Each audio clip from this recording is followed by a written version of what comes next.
Welcome to McPlum, simple solutions served daily. You start by signing into YouTube TV on a browser or the app. You need the primary membership account because only it can edit channels. Once signed in, go directly to the live guide to see your current lineup.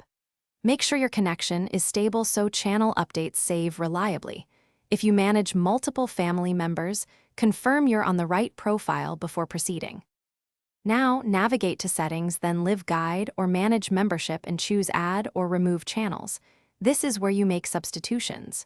Use the search to locate a specific station, then toggle Add or Remove.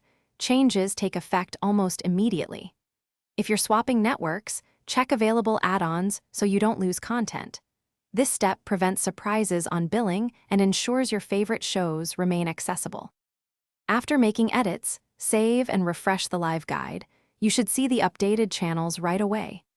If a channel is missing, restart the app or your device to clear caching and force an update. Make sure billing shows any newly added paid channels.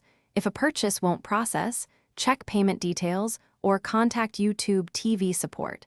This single troubleshooting step solves most lineup problems quickly. Thanks for watching. Stay juicy and subscribe.